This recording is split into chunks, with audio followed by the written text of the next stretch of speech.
feministas,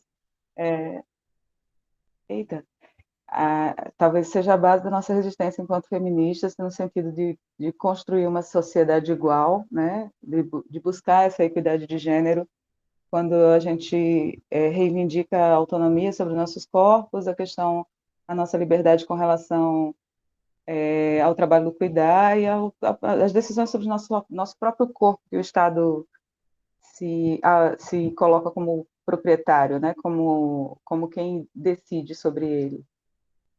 E, enfim, acho que é uma discussão que a gente tem que, como nesse espaço aqui, em outros espaços, cada vez mais tentar popularizar, cada vez mais tentar capilarizar, porque as ações que a gente tem feito, assim, enquanto Frente Paraibana, que agora se constitui enquanto Frente Paraibana, né? Esse ano se constitui enquanto Frente Paraibana de Luta, mas que já vem se articulando há muitos anos aqui no Estado.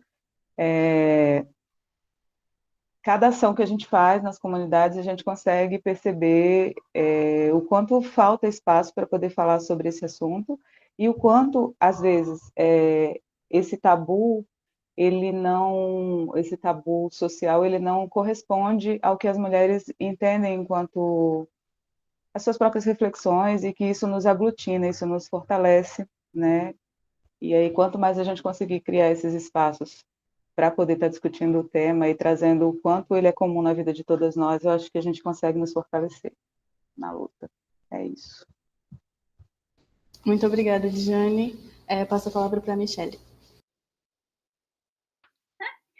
Bom, meu nome é Michelle Redondo, eu estudo, na verdade, o trabalho do cuidado, né, o care.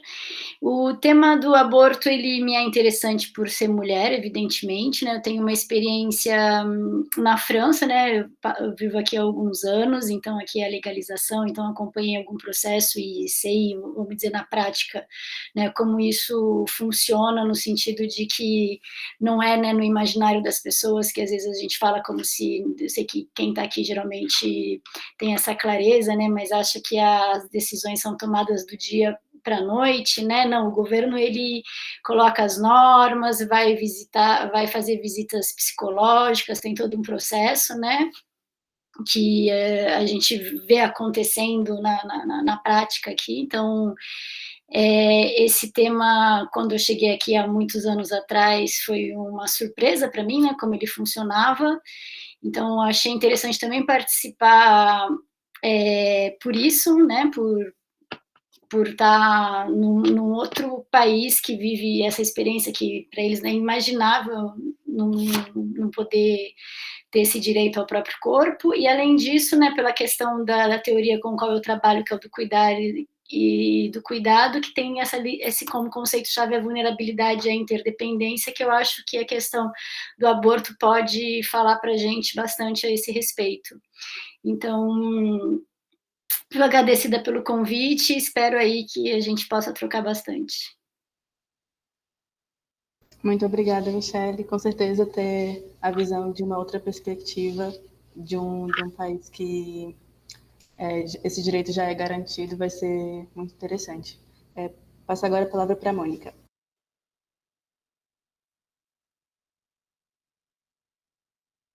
O microfone está desligado. Eu cliquei e não foi.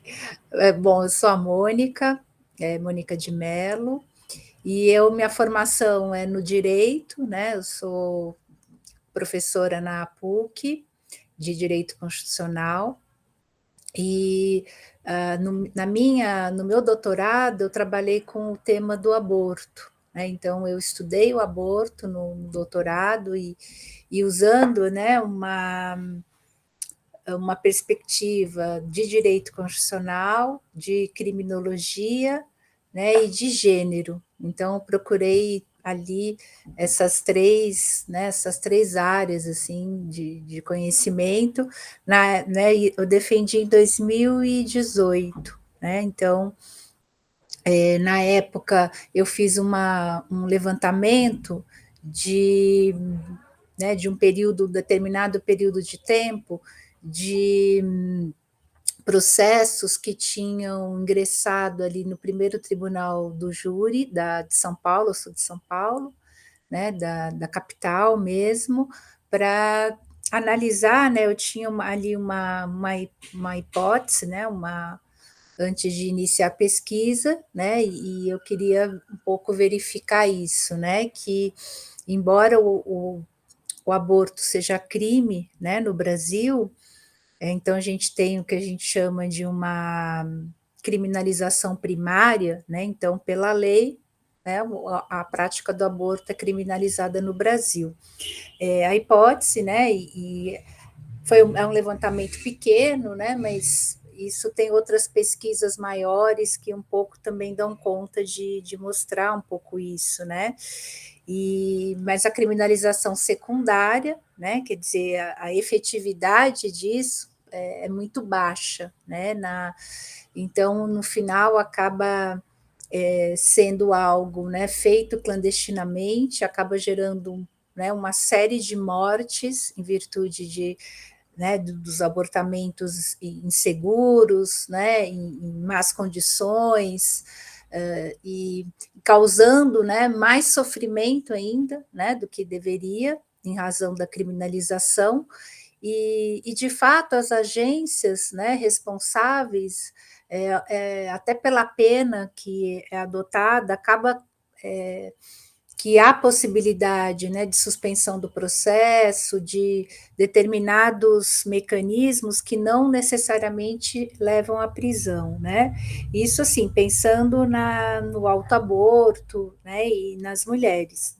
A pena é diferente para quem pratica, né, para o médico, enfim. Então, eu quis também investigar um pouco dessa perspectiva, do que aparecia, né, que falas que tinham ali, e acho que, né, no Brasil a gente tem essa, né, questão, a gente tem aí uma ação, né, no Supremo Tribunal Federal que tem esse objetivo, né, de descriminalizar, né, de fazer uma interpretação que a gente não considere mais crime, né, e que é um processo bem diferente, né, do que ocorreu na Argentina, né, mas aí a gente vou deixar, né, para o debate aí, para a gente falar do documentário, que eu achei super interessante, né, mas é isso, é um tema, assim, que foi meu objeto de pesquisa do doutorado, então é um tema que eu quis estudar e quis estudar porque também tenho aí uma trajetória de pesquisa na área de gênero, na área de direitos das mulheres, né? Eu sou também defensora pública em São Paulo e atuo e pertenço ali ao núcleo, né, de defesa dos direitos das mulheres.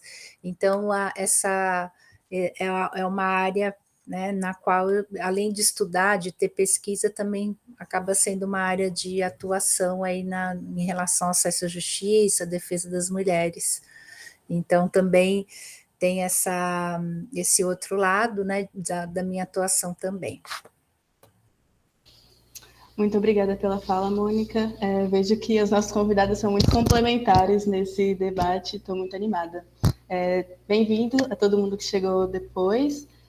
Eu sou Ruth, faço parte do Cineclube. Esse ano a gente está com o tema da primeira linha, né? América Latina em Chamas, onde a gente propõe o debate de temas atuais que perpassam a América Latina, através de obras cinematográficas feitas por latino-americanos ou que representem as questões que estão em pauta atualmente. Para o debate de hoje, a gente vai partir do filme Que Sei Lei, que é um filme documentário do diretor Juan Diego Solanas, que estreou em 2020. No documentário, ele narra, né, a luta das mulheres argentinas em 2018, que lutavam pela garantia do aborto legal, seguro e gratuito para todas as pessoas capazes de gerar. No documentário, a gente vê depoimentos de vítimas de um sistema falho de saúde, além de mulheres que estiveram à frente do movimento e pessoas também que não concordavam com a instauração da lei. Para começar o debate, eu vou pedir para a Natália passar o trailer do filme, para a gente relembrar algumas cenas.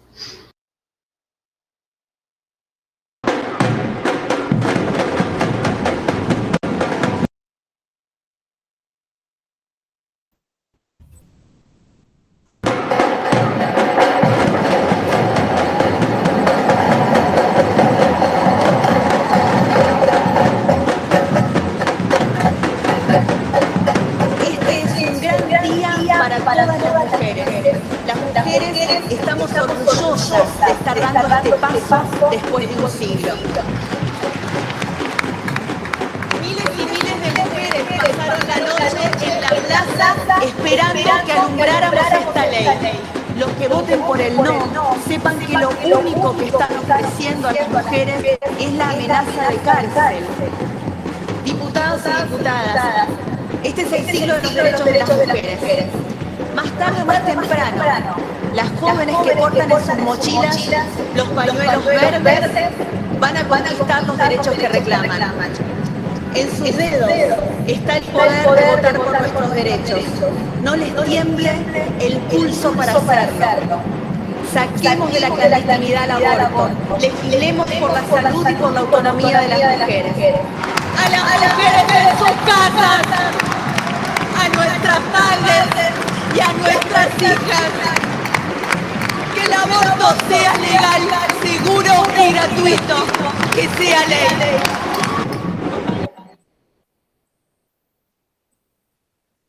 Obrigada, Natália. Para discutir, para debater com a gente hoje, temos a Dijane Simplício, que é pedagoga, professora de Educação Básica da Prefeitura de João Pessoa, militante feminista que constrói a Frente Paraibana pela Legalização do Aborto e a Setorial Estadual de Mulheres do PSOL. Seja bem-vinda, Dijane. Também Michelle Redondo, que é doutora em Ciências Políticas pela Université Paris 8, professora do Departamento de Sociologia da mesma universidade e pesquisadora sobre o trabalho doméstico feminino. E, por último, mas não menos importante, Mônica de Mello, que é professora doutora de Direito Constitucional da PUC de São Paulo, vice-líder do grupo de pesquisa Direito, Discriminação de Gênero e Igualdade, também na PUC São Paulo, e defensora pública de São Paulo. Eu abro o debate com a palavra, inicialmente, a Dijane. Então, primeiro eu só fazer uma citação com relação à presença constante do projeto de extensão do Cine Clube, do Sou Louco por Ti, desde a primeira edição do Festival pela Vida das Mulheres aqui, e todo ano, desde 2018, a gente tem sempre contado com essa participação, da gente estar trazendo filmes, projeções e tal, e discussões com a gente. Enfim, eu me senti, assistindo o documentário, numa realidade muito, muito familiar, né, das mulheres, dos depoimentos que foram apresentados, muito familiar com a nossa realidade, com casos que a gente convive e conhece no dia a dia, e com exatamente também a estrutura de saúde que a gente tem hoje enquanto oferta, né, para serviço de aborto legal e seguro para as mulheres. Hoje a gente tem uma situação um pouco mais difícil, que se deve à PEC 95, né, com relação ao teto de gastos aqui na área da saúde, e com o avanço do conservadorismo na área política, né? E aí a gente tem lideranças, a gente vive hoje a presença de lideranças políticas nacionais intervindo em situações, em discussões com relação ao aborto, não apenas no campo, não apenas nas câmaras, na Assembleia, mas também no cotidiano das mulheres enquanto movimento de uma forma mais explícita, né? E isso tem fortalecido os setores conservadores da sociedade, especialmente os setores médicos, também em justificativas evasivas com relação à oferta do serviço para as mulheres que tentam acessar o aborto legal, né? Isso bem na dimensão do serviço do aborto legal. Então, enquanto frente nacional de descriminalização da mulher e legalização do aborto, enquanto frente local, a gente tem enfrentado, inclusive, a necessidade de rever as nossas estratégias para tentar criar barreiras ou criar discussões que possam fortalecer pelo menos o acesso ao direito que a gente já tem, né? Ao acesso ao aborto legal.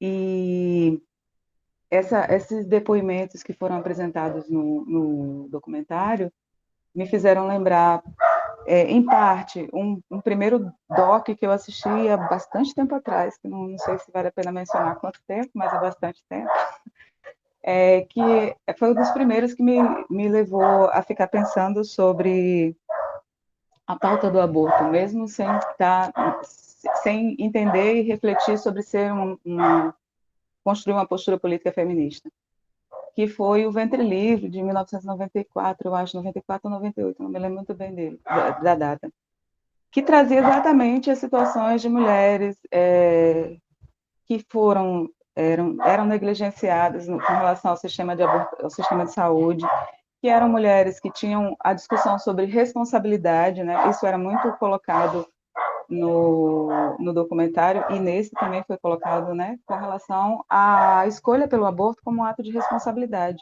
da mulher, e que essa discussão ainda não avançou para além do campo moral, né, na nossa sociedade, e a gente tem os nossos representantes no campo político pensando muito, não se debruçam sobre a necessidade de pensar enquanto política de saúde, enquanto política de acesso extensivo da saúde da mulher, e menos ainda enquanto conteúdo de justiça reprodutiva, né, que é hoje o viés pelo qual a gente tenta discutir nos espaços de militância, para tentar, inclusive, trazer a necessidade de salientar a presença dos elementos de raça e de classe nas mulheres, que são as mais afetadas pela morte ou pelas consequências de um aborto mal sucedido, né? E a gente ainda precisa avançar muito nesse sentido de trazer exatamente essa discussão do acesso e da escolha, né? Enquanto política de saúde, enquanto política de planejamento familiar e enquanto posicionamento político de cada mulher, né? De forma individual, de cada sujeito. Cada sujeita. E quando a gente percebe que o movimento da Argentina, que levou mais de 30 anos para poder conseguir criar esse corpo forte, uníssono, né, com relação a essa disputa no campo do direito, ele precisou se enraizar, ele precisou trazer como que eu vou, esse elo, essa conexão entre todas as mulheres, que é uma situação que fragiliza todas nós. Não é porque eu não pratiquei aborto que eu não tenha que eu não possa vir a ter a necessidade de tê-lo, e que eu não conheça ninguém que tenha passado por isso, que é uma situação de extrema vulnerabilização e de risco imediato para a saúde, para a vida, para a integridade, para, né, dignidade.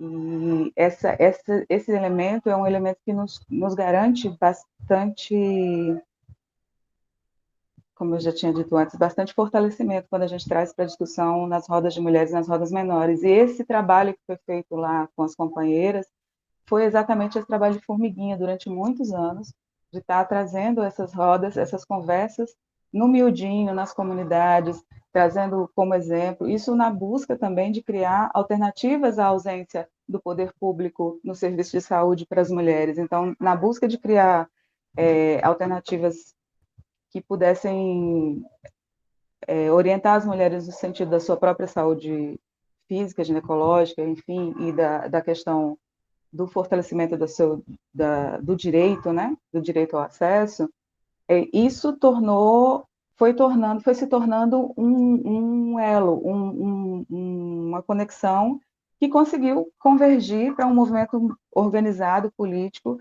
e que fizesse essa pressão importante, né, que abriu o precedente para a gente, que abriu os horizontes para a nossa sociedade e para outras, né, para outras na América Latina. Então,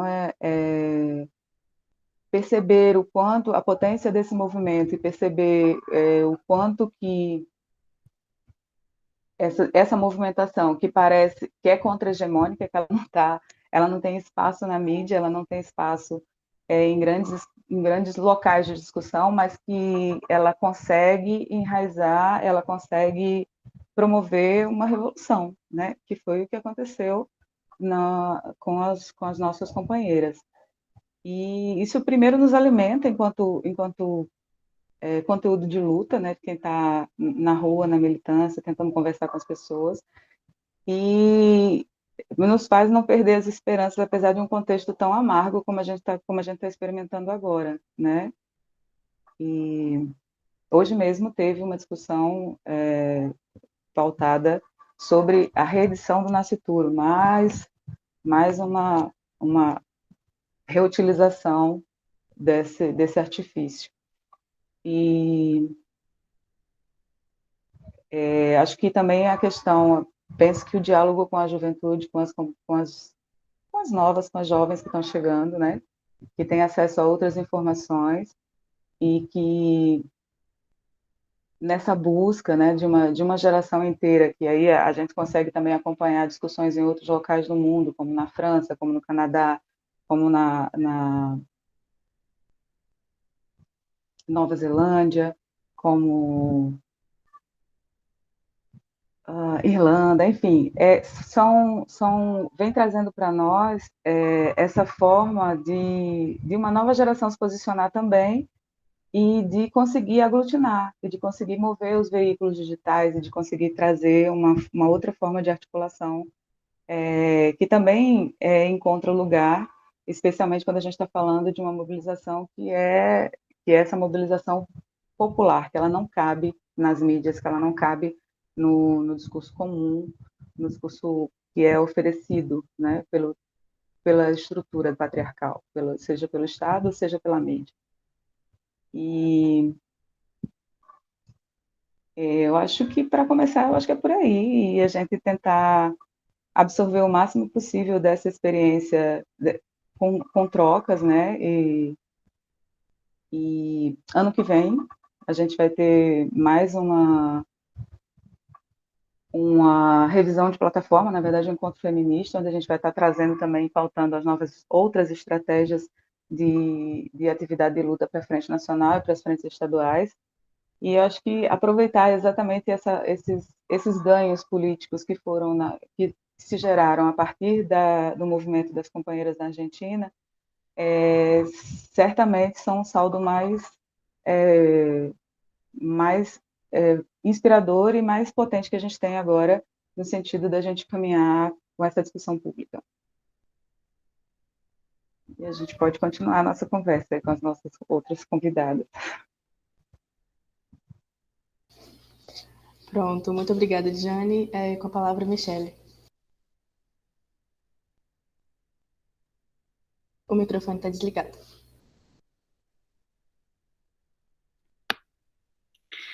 Obrigada, Jane. Para mim, quando eu assisti o vídeo, realmente, né, como ela falou, a Jane falou, mexe, né, com a gente, né, como mulher, ele é muito bem feito nesse sentido de vai pegando vários casos, vai dando falas diferentes, né, mas aí no viés com que eu trabalho, né, que é a teoria do cuidado e do cuidar, que é aquilo que eu falei a respeito da vulnerabilidade, é um exemplo claro, né, de como a vulnerabilidade ela tem o seu sentido político também, né, porque somos todos vulneráveis, né, nesse sentido, pensando no aborto em si, né, somos todos, podemos todos, em alguma medida, né, quando mulher vai lá, ficar grávida e não desejar o filho, mas, no entanto, essa vulnerabilidade, ela toma um viés político ligado à questão financeira, né, a classe e tudo mais, porque a gente vê, né, que quem tem condição realiza o aborto de qualquer maneira e quem não tem, acaba se tornando mais vulnerável diante dessa situação, né, porque fazer um aborto te coloca numa situação já de vulnerabilidade, né, e as condições para isso, elas se tornam políticas nesse sentido, né, e aí a gente percebe, então, que essa questão, esse exemplo, né, da desigualdade, e que, para mim, né, a questão que o filme me fez refletir, né, como que esse assunto, ele retrata toda uma organização social, né? Toda uma questão de privilégio e do patriarcado, né? Porque isso, é fato de que para fazer um filho necessita de 2 pessoas, né? Isso é um fato incontestável, e a discussão fica no âmbito da mulher, né?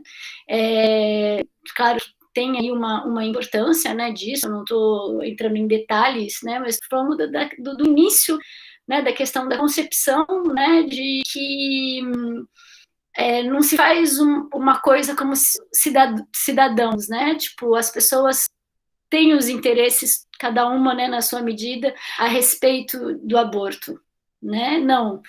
Então, daí a gente já vê, né, que os privilegiados, eles não entram na luta, que a gente mesmo tem que tomar a frente, porque somos as não privilegiadas, vamos dizer assim, os não privilegiados nesse sentido, que tem que aí dar a cara, né, e lutar pelo que se torna só nosso, né, em alguma medida o corpo, sim, é nosso, mas a responsabilidade do ato, né, é feita de outra maneira, então a gente vê uma organização social onde se desaparece completamente, e da minha maneira de ver isso, porque são privilegiados, né, nessa organização social, e depois de que as decisões políticas não são necessariamente tomadas, ou as nossas impressões baseadas em fato, né, pra gente que a descriminalização do aborto é uma evidência, né, uma necessidade, parece óbvio, mas né, estamos aí na luta contra isso, porque na luta para conseguir isso, é porque não é evidente para todo mundo, porque as decisões não são tomadas baseado em fatos, né, e os discursos eles ficam completamente contraditórios, né? Porque que vida que interessa, a gente entra nessa questão da vulnerabilidade, né? A quem interessa, né? Que imagem se quer guardar? Porque se for pensar, o raciocínio as mortes estão acontecendo, né? Elas acontecem, o aborto ele acontece, ele não vai ser estimulado então por uma descriminalização, né? Ele é um fato, e não é esse fato que faz as pessoas tomarem decisão ou uma posição política, né? É toda um outro tipo de raciocínio, e a gente percebe aí como as coisas elas tomam um peso político, mas elas estão permeadas pelas nossas crenças e por toda uma confusão. Então, o filme ele traz essa evidência, né, até em vários tipos de personagem, né, dos políticos, das mulheres. Então a gente também vê que aí tem uns posicionamentos políticos masculinos, mas a gente não vê as pessoas, os homens estão aonde, né, para falar de uma experiência ao lado de uma mulher que abortou, que precisou abortar, alguma coisa assim, né? Os políticos, eles aparecem no vídeo, então foi nesse sentido que eu pensei aí no princípio. E como isso se torna mesmo uma luta que aí a Djana nos disse muito bem, porque é uma fragilidade de todas nós, né? Mesmo não vivendo, não tendo passado por essa experiência, não tem como não ser tocada, porque você entende que se você passasse, você não teria aí uma tranquilidade, mesmo que com privilégios financeiros, enfim, né? E é nesse sentido que eu penso na experiência da França, né? Eu nunca estive num lugar para viver o processo, mas por uma questão de curiosidade, de acompanhar outras pessoas, a gente sabe que é sempre doloroso, e ainda assim ele existe um caminho a ser percorrido, mesmo legalizado, existe um caminho a ser percorrido, e que as pessoas esquecem, né? Então é muita desinformação, porque fica apego a uma força aí, né, do patriarcado e desse controle que acaba separando a gente mesmo entre mulheres, né? Também tem isso, ali no filme a gente vê a maioria das mulheres em luta, né, juntas, mas também tem aquelas que representam o outro lado, né, enfim, que incorpora, né, determinadas posições ali do poder, né, não da questão da fragilidade. E acho que é essas duas coisas, então, a vulnerabilidade e essa questão da interdependência que torna a gente ligado aí para essa fragilidade de todas nós, que fica mais evidente para mim ligada a essa minha trajetória de estudo. E aí a gente vai conversando mais para frente para desenvolver. Muito obrigada, Michele. Mônica, pode ficar à vontade. Deixa eu abrir aqui. Acho que eu vou falar, acho que tem uns 3, até anotei assim, os 3 pontos que, no primeiro momento, me chamou mais atenção, né, no documentário. Acho que um deles, e acho que é uma discussão assim, que dá, sabe, pano para manga, essa discussão, né, que é um pouco, o documentário é centrado, né, na história da Argentina de legalização, né, e lá por lei, né, então ali se apostou, né, numa legalização pelo poder legislativo, né, e tem toda uma história, tem toda uma trajetória, né, acho que o documentário acho que não dá muito conta do tempo, assim, né, ele começa em 2018 com a votação na Câmara, né, e o Senado rejeitando, né, e depois, né, ele fala muito, achei também, é interessante também essa estratégia, né, que eles usam dos depoimentos, eu acho que isso gera, é importante isso, né, você ouvir, né, sentir a dor dessas mulheres, né, o que elas passam, ver os rostos, né, conhecer as histórias, onde elas estão, como elas vivem. Eu acho que isso é algo importante nessa discussão, sabe? Você ter rosto, você...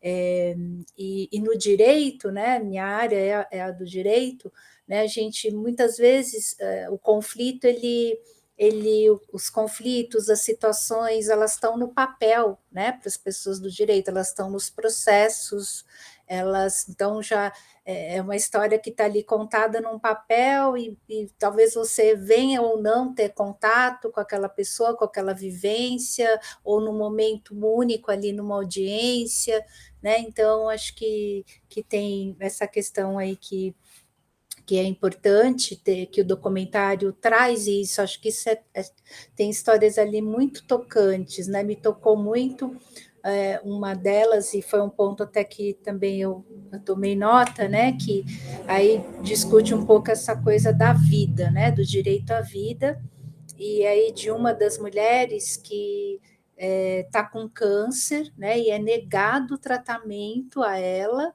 né? É de uma crueldade, né, uma tortura, negado o tratamento, porque esse tratamento pode, né, causar a morte do feto, inviabilizar a gestação. Então, aí, num determinado momento, alguém fala, ou aparece essa ideia, né, ou se salvam as 2 vidas ou nenhuma, né, ou são as 2 vidas que vão ser salvas, ou nenhuma vida vai ser salva. Então, aí traz essa questão do direito à vida, que é posta, né, muitas vezes de uma forma, né, ou as 2 vidas ou nenhuma, ou né, para quem, né, para o movimento pró-vida, que se organiza de forma contrária ao aborto, né, sempre trazendo ali o aborto como um assassinato, né, e a mulher, então, né, é uma assassina, né, daquela criança indefesa, sem então é o pior assassinato ainda do possível, né? Porque é o assassinato de alguém que não consegue se defender, de um ser indefeso, e então é mais cruel ainda do que um assassinato de alguém que adulto, enfim, que pudesse se defender disso. E aí é um debate, né? Que fica ali polarizado, né, do direito à vida da mãe ou do feto, Quem vale mais? A vida de quem já está pleno ali, ou é a vida do indefeso, do feto? Então, acho que trabalha muito essas questões, e tem ali um momento interessante que fala da dignidade, da vida da mulher, e nesse sentido que quem defende o aborto, e também está a favor da vida,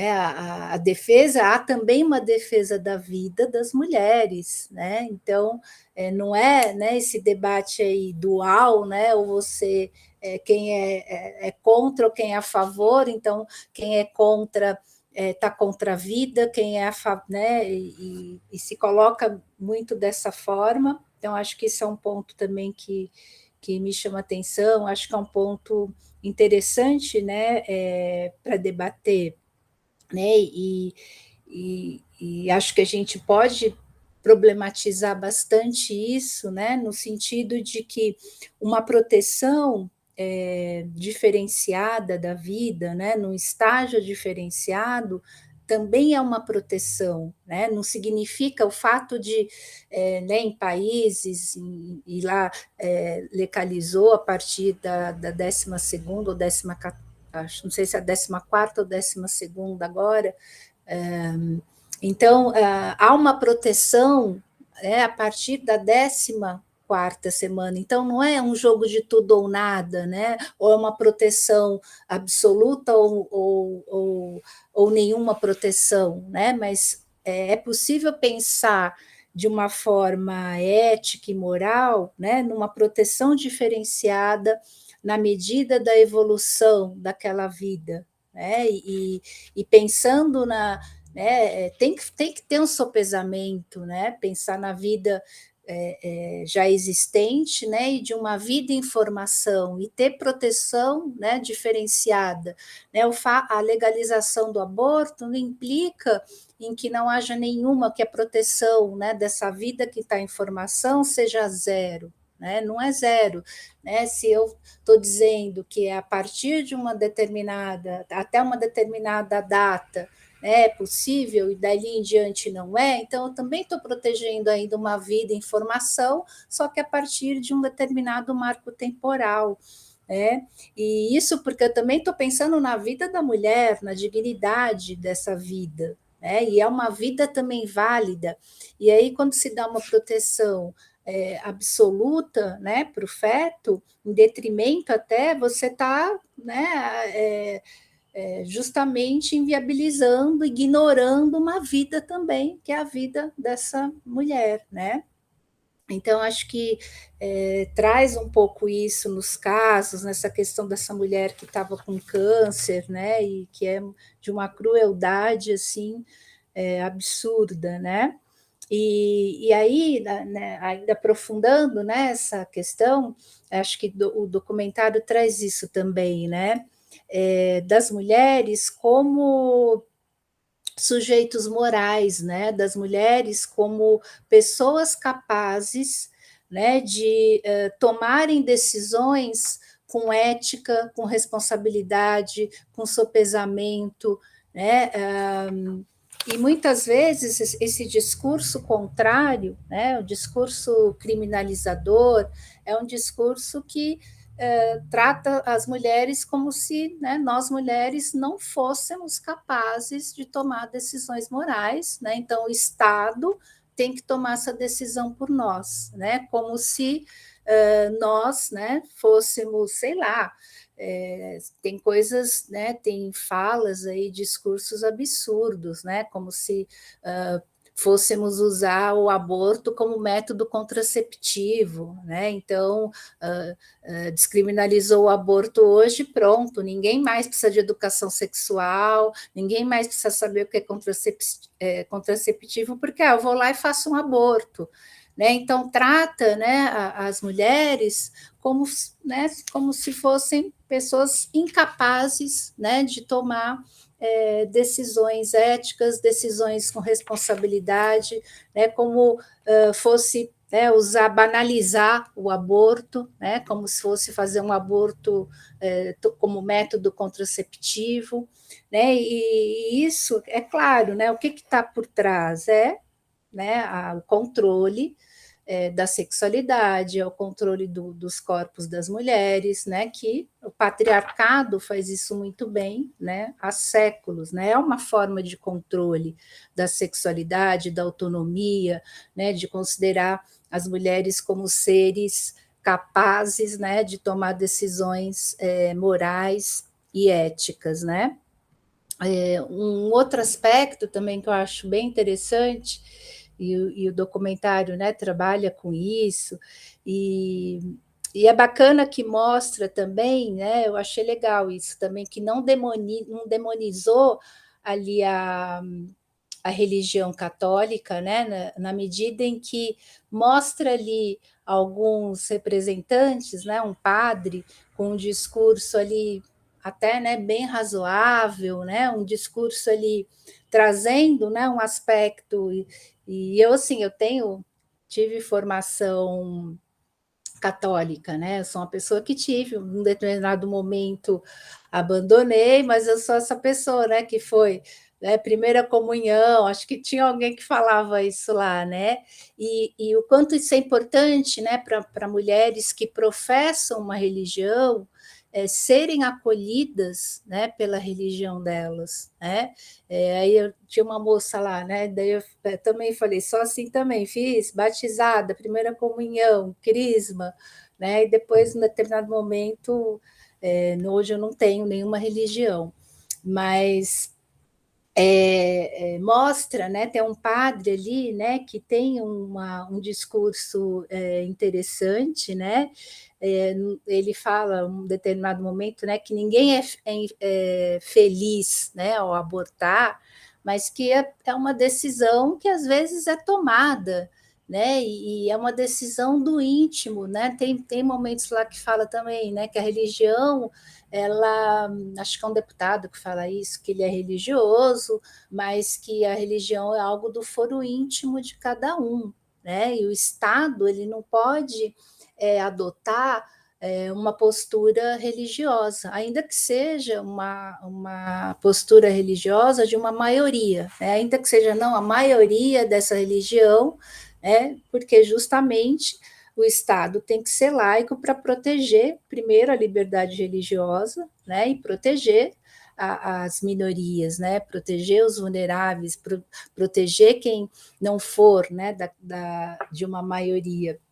Então, acho que traz também essa questão e traz de uma forma mais complexa, né, mostra ali também, tem um momento que fala né, de uma teologia feminista, quer dizer, de você perceber, né, a religião sem abandonar a religião, mas você ter uma visão, uma outra leitura, né, uma outra visão da religião, e acho que traz ali também não sei se acho que eu vi nos créditos católicas, né, pelo direito de decidir, essa organização, né, que justamente trabalha essa questão do aborto a partir de uma perspectiva teológica, né, a partir de uma perspectiva teológica feminista, né, e isso é muito importante, né, para mulheres que professam uma fé, né, e que se veem também nesse dilema, né, de serem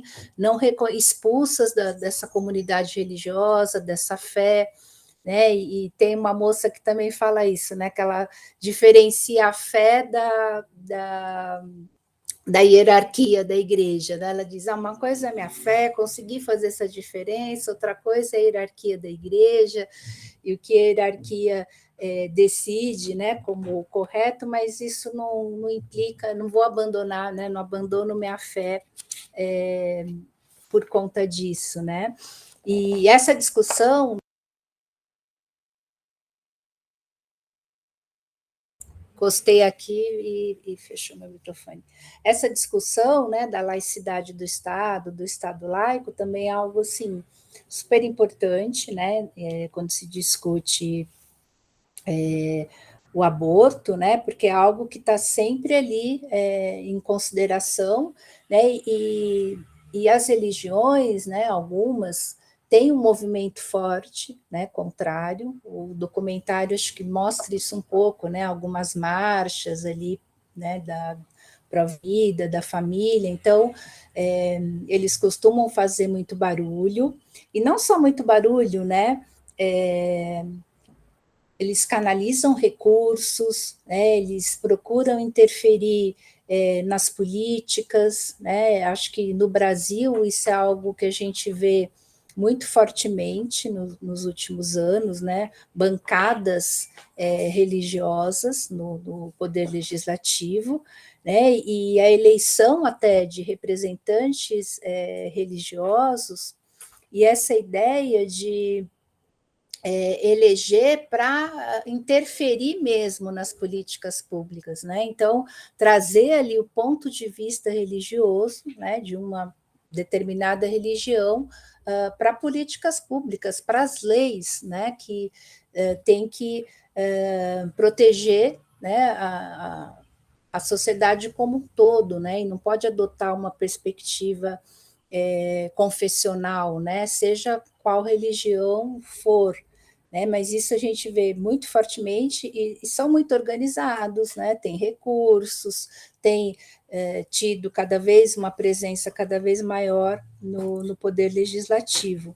Então, acho que esse é um ponto que o documentário, né, aborda ali, que eu achei também bastante interessante, né, acho que não dá muito para falar desse assunto sem, né, a gente acaba falando também do papel do Estado nessas relações, né, com as igrejas, com as religiões, e achei que o documentário problematiza bem, né, essa questão, né.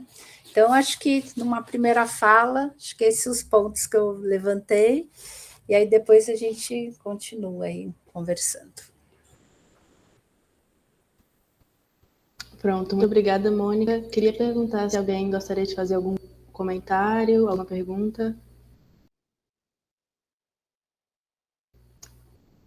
Primeiro Maria Luísa, depois Daniel.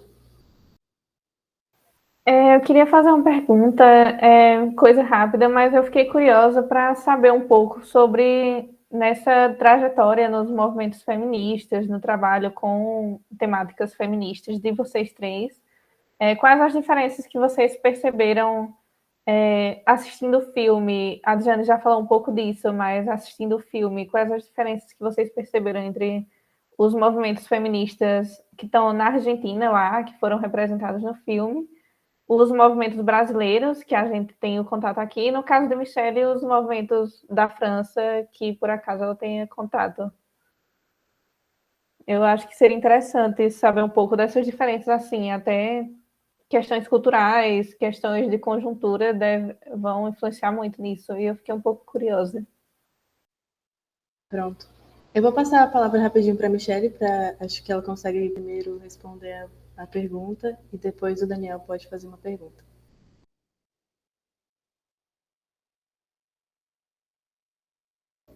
Michelle?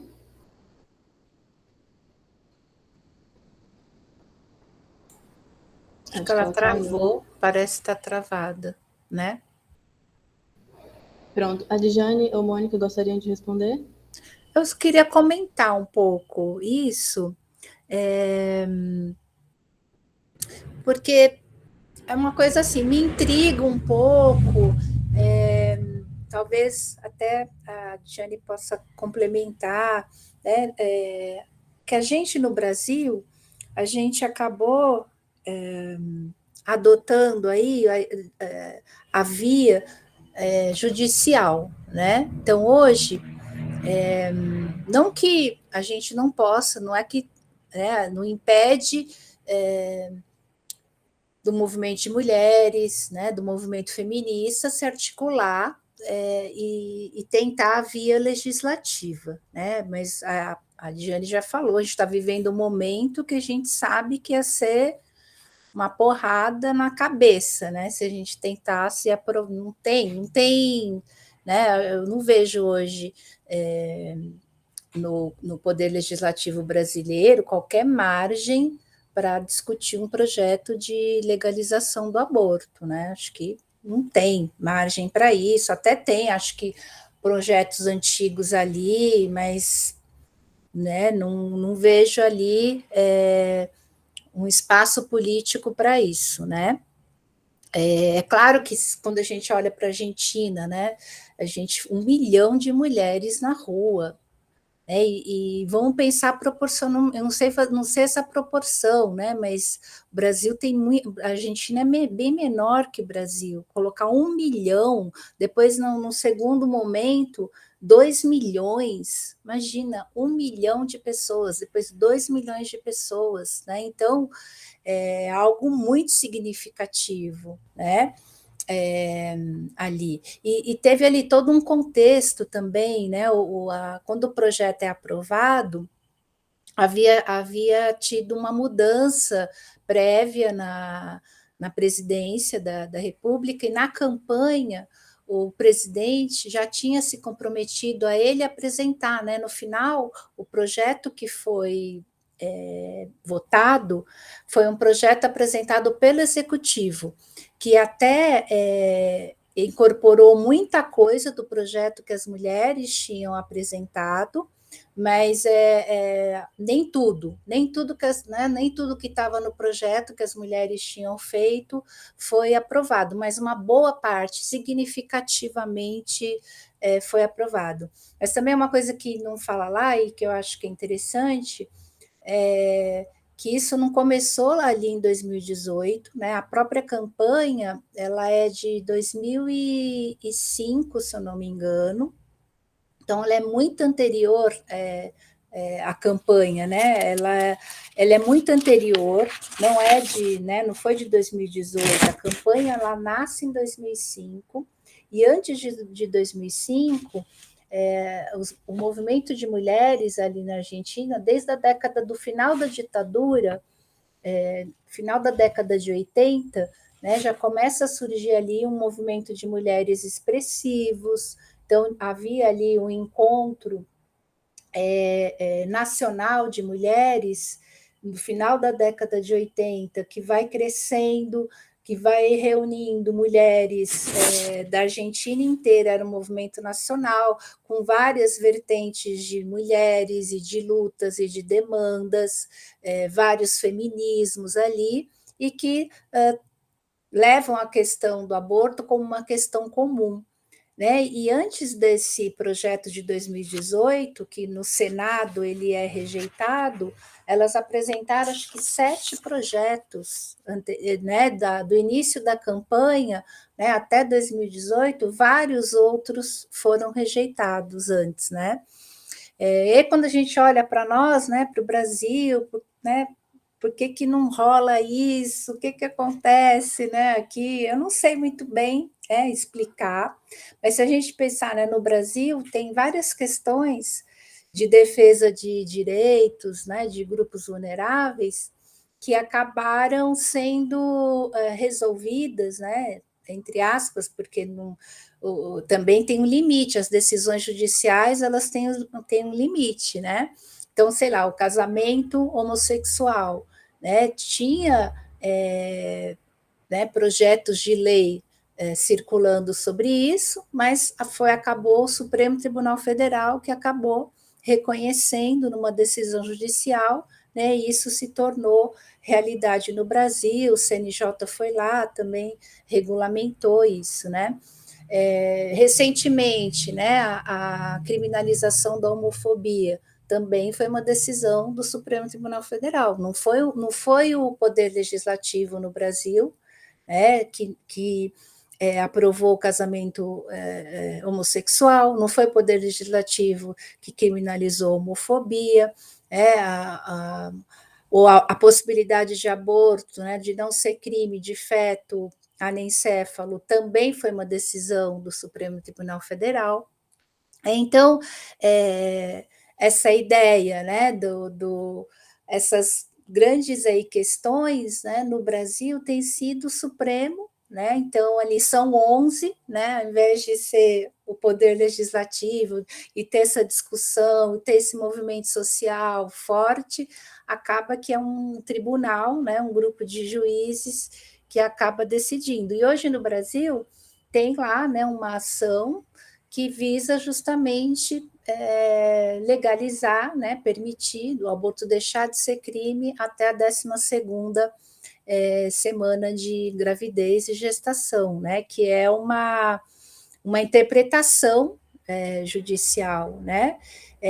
Mas isso, assim, aí eu falo, né? Eu tenho um limite à decisão judicial? Tem. Eu acho que isso é uma grande vitória se isso acontecer, né? Tá lá, a gente não sabe quando isso vai entrar em pauta, mas uma legalização, né? Se a gente pegar a lei que foi aprovada na Argentina, tem uma série de coisas que não vão estar na decisão do Supremo, né? A decisão do Supremo vai ser: mulher não vai poder sofrer um processo criminal se ela fizer aborto. Mas isso só não é suficiente. A gente sabe que tem que ser gratuito, tem que ter o poder público ter, né, que isso seja feito pelo o sistema público de saúde, de forma adequada. Isso é interessante que, com isso, seja fortalecido os serviços de justiça reprodutiva, de saúde reprodutiva, com contracepção, com educação sexual. Então, são várias coisas que, numa lei, você pode prever, né, como obrigações para o Estado. Mas é isso, eu não sei, na nossa história, né, acaba que é o Supremo Tribunal Federal, né, o Poder Judiciário, que acaba enfrentando essas questões, né, e o nosso legislativo, né, sempre ali omisso, né, em relação a isso, ou quando não tem lá, né, tá lá, qualquer hora acorda lá o Estatuto do Nascituro, ele tá lá, ele não vira e mexe, né, alguém inventa ali de mexer nisso. Mas é um pouco isso, assim, eu não sei, né, talvez a Diane possa complementar essa questão das diferenças, né, dos movimentos de mulheres. Eu acho que também é de proporção, a Argentina é muito menor que o Brasil, né, acho que tem aí uma série de coisas históricas também que podem aí fazer diferença nisso.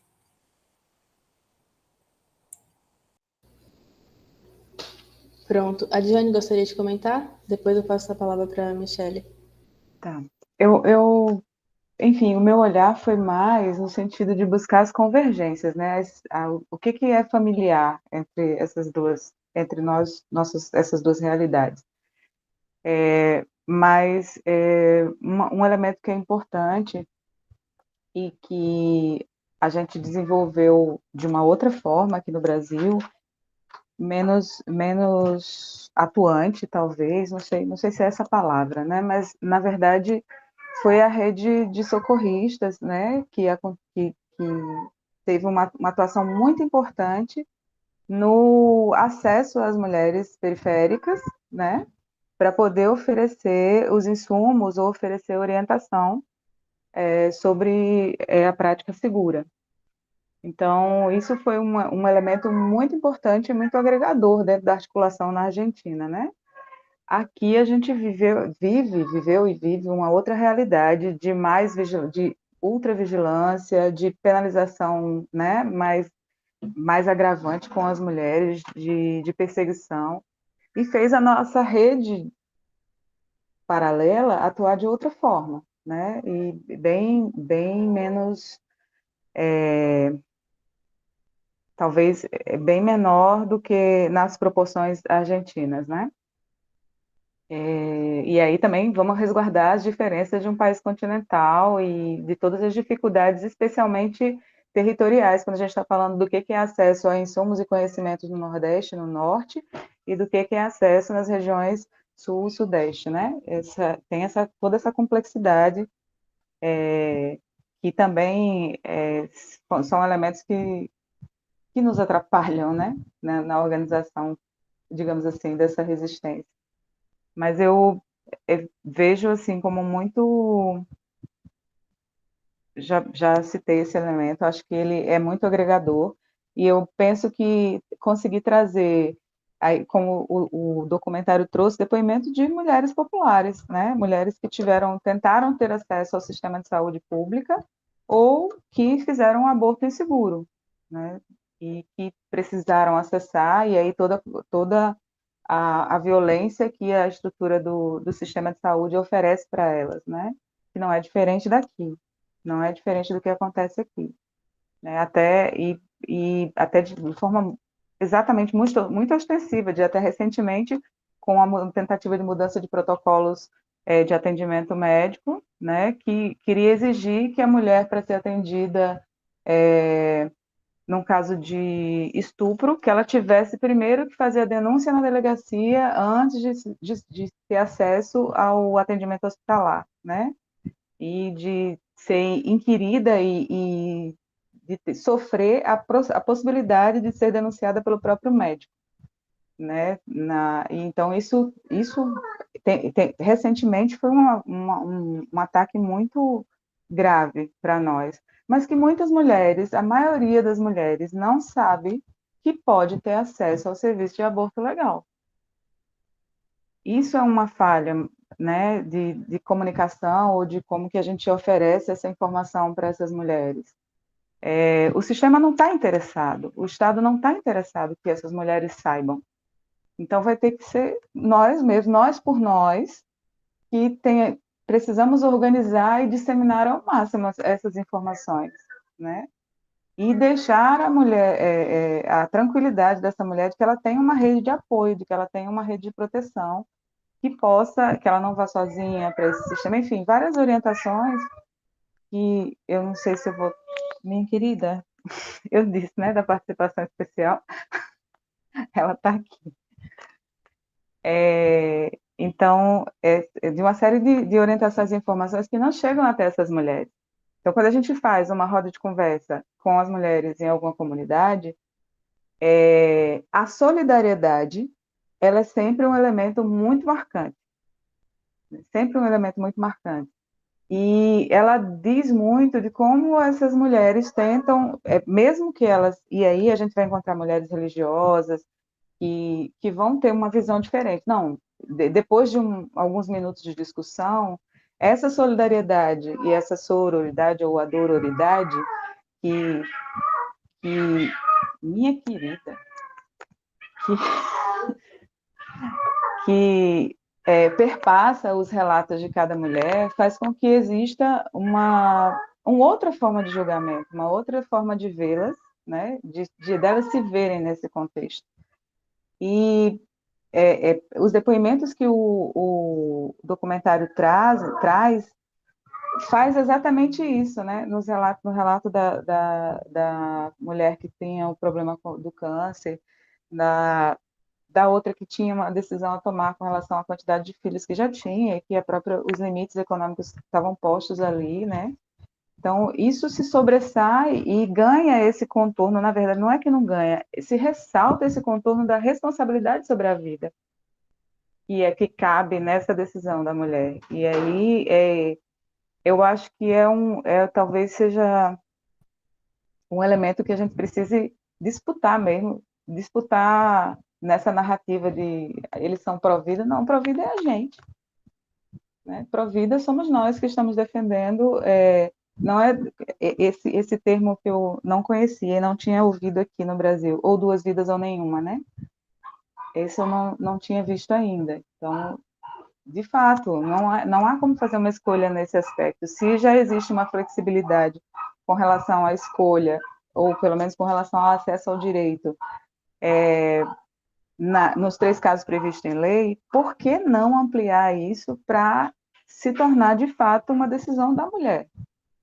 É descortinar essa estrutura que é patriarcal, que se baseia, que se fortalece nas opressões, e aí eu queria até estudar mais isso que a Michelle trouxe, esses conceitos chaves sobre vulnerabilidade e interdependência, quando vai colocar aqui a maternidade, nesse tripé de maternidade, sexualidade e trabalho doméstico, a gente fica, né, à mercê de um Estado que pode dizer para a gente, por exemplo, aqui no Brasil, quando teve uma campanha de laqueadura de cabresto, que as mulheres foram obrigadas a fazerem laqueadura porque isso era compensatório, tinha, enfim, né? E de ser compulsório, de todas as maneiras ser compulsório que o Estado intervenha ou decida sobre a autonomia das mulheres.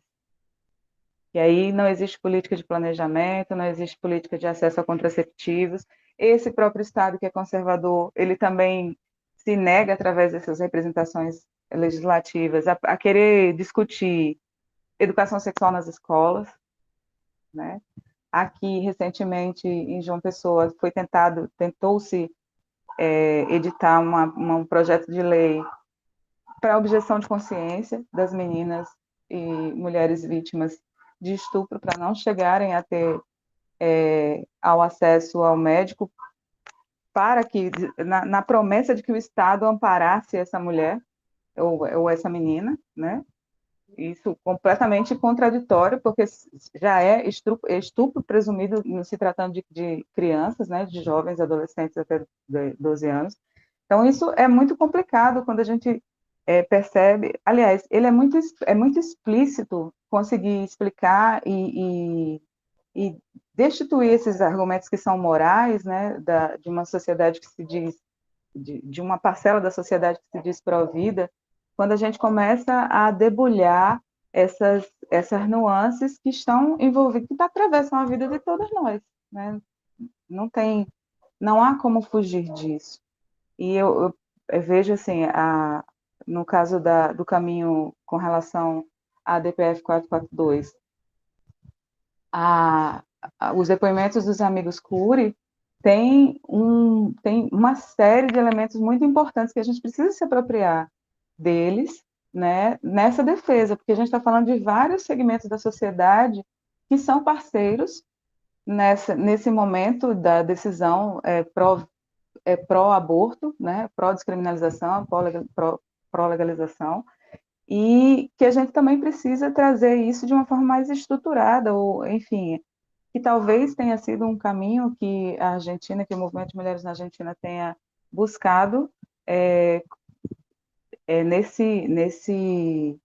nessa arquitetura de como elas fazerem esse enfrentamento, né?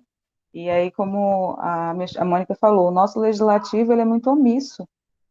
Ele é muito omisso e, óbvio, ele representa, e recentemente, nesse momento histórico, representa a Bíblia, a bala, o boi, e isso não é vergonha para ninguém dizer de que lugar que ele está falando, de que lugar social que ele está falando, né? Esse representante legal.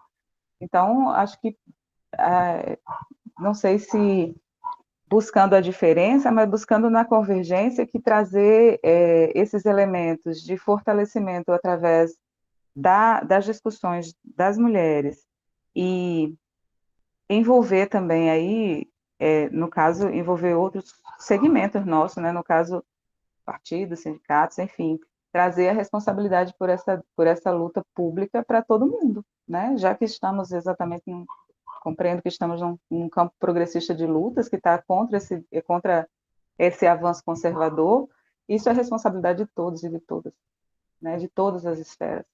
Então, acho que é invadir mesmo, invadir, chutar o pé na porta e invadir esse debate de forma bem ostensiva, como as companheiras argentinas fizeram durante essa campanha dos anos 2000. Muito obrigada, Dijane. Organização com certeza é fundamental, né? Michele, não sei se você conseguiu ouvir a pergunta da Maria Luísa. Acho que sim, era para falar sobre comparar, né, os movimentos nos países, né? É isso. Então, eu acho que, pelo que eu ouvi, né, da Mônica, antes de eu cair, que eu ouvi agora da Adjane, tem essa questão da conjuntura toda, né, do governo argentino e do governo brasileiro, né? A Adjane usa palavras bem corretas, né, que é uma questão conservadora, né, no Brasil, moral, né? Foi também o que eu quis dizer quando eu falo que, né, as decisões políticas não são baseadas em fatos, né? São baseados em crenças, né? Então, tem aí, eu acho que um contexto maior, né, que a questão do aborto, ela reflete, né, que o governo argentino mostrou outras coisas também, né, de diferença agora mais recente, foi a questão de reconhecer aí o trabalho dedicado aos filhos e à casa na aposentadoria das mulheres, né, então ele vem vindo com uma outra mentalidade aí de algum tempo, e a gente está fazendo um movimento inverso, né, nesse sentido aí, como as duas lembraram. E aí eu aqui da França, né, tipo, é que já passou, né, tipo, a legalização do aborto aqui aconteceu em 1975, né, logo depois aí do movimento de 68 e de 70. Claro que aí é isso, né, tem progressões, primeiro começou a Simone Veil que defendeu, né, que apresentou a questão da... Eles não falam aborto, claro que tem a palavra aborto, né, avortement, mas eu acho que é interessante também pensar nisso, que, né, perante a lei, essa palavra não foi utilizada, né, que é interrupção voluntária da gravidez, que aí tira o peso, né? Então, você vai fazer uma interrupção voluntária da gravidez, porque tem um peso histórico, né, dessa palavra aborto, enfim. Então, a interrupção voluntária da gravidez, ela foi, né, em 1975, e aí depois existem outras datas, porque aí quem fazia, quem podia pagar, né, para fazer, porque mesmo que você fosse para o hospital, não tem SUS aqui, né? A gente tem um sistema de saúde aí inacreditável que a gente não se dá conta, ou algumas pessoas sim, mas enfim. Então, primeiro foi legalizado, foi descriminalizado nesse sentido, mas quem podia pagar não era todo mundo. Depois foi quase 5 anos, depois até anotei aqui, foi em 1982, depois que ele foi começado a ser reembolsado pela Sécurité Sociale, que eles chamam, né, que é a segurança social. Só depois, em 88, que ele foi também permitido através de medicamento, porque antes era só através de cirurgia, o que fazia com que você tinha que ter um tempo para o tempo também mudou, primeiro era 12 semanas, depois foi 14 semanas, então assim, foi se prolongando e é assim que as coisas acontecem, né? Então, o caso francês, vamos dizer, ele vai mostrando que não é um direito que vai acontecendo pouco a pouco. Desse exemplo que a gente tem, primeiro começa aí com quem tem dinheiro, e depois vai aumentando. Primeiro também com quem tinha nacionalidade francesa, depois em que ano que foi? Só em 2013 foi para todas as mulheres, porque antes era só para as francesas que tinham o fato de poder fazer gratuitamente, né? Podia pagar. Então é muito diferente nesse sentido, né? Porque é como se fosse uma coisa já conquistada, assim, num ponto que quando eu falo para alguém que no aborto aqui no Brasil não é legalizado, é muito hoje com a divulgação de quem é o Bolsonaro que nós estamos vivendo, claro que não é tanta surpresa assim, né? Que o Brasil aí não está com uma visão evidentemente mais clara, né, no sentido negativo aí do que acontece, mas antes, né, era tipo muita surpresa, porque já faz muito tempo, 1975, então não é um assunto tabu, claro que não é uma questão, né, que todo mundo faz como se fosse, né, alegria e tal, mas acontece, vamos dizer, tá todo mundo aí nesse sentido, então tem essa grande diferença e nesse sentido não tem comparação, né, muito divergente.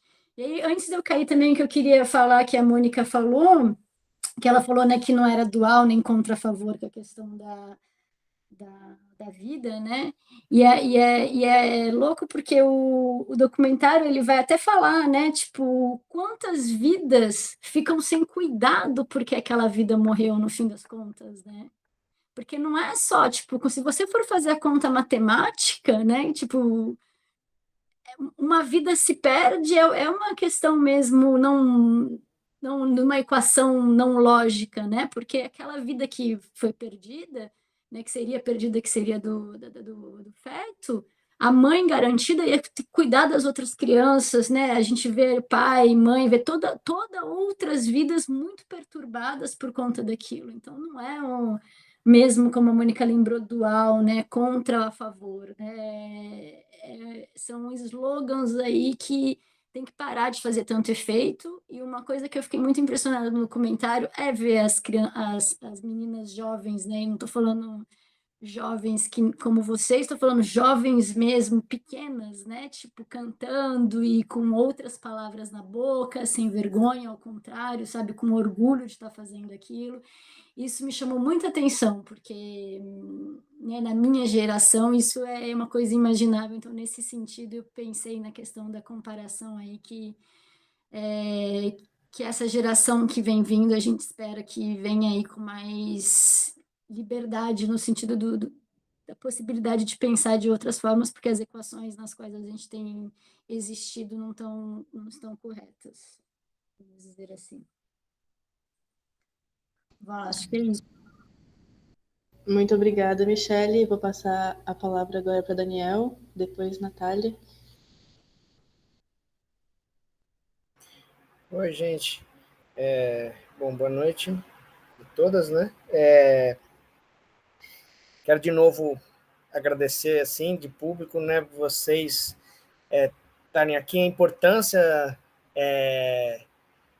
de formação mesmo para a gente, né, que tem esse momento de vocês poderem estar trazendo esses elementos, assim, esse é um espaço para a gente muito importante, né, de formação mesmo, não para as pessoas só que estão aqui no debate, mas depois quando a gente coloca no YouTube, né, então só quero dizer, né, o quanto eu fico contente, né, a Djane, a gente já se conhece aí das lutas, né, uma pessoa de referência, assim, aqui na Paraíba, inclusive isso só reforça, né, a bravura dela estar nessa temática aqui na Paraíba, né, porque se no Brasil já é difícil, vocês, Mônica, Michele, né, talvez não conheçam, né, mas a Paraíba é um lugar extremamente conservador e de uma religiosidade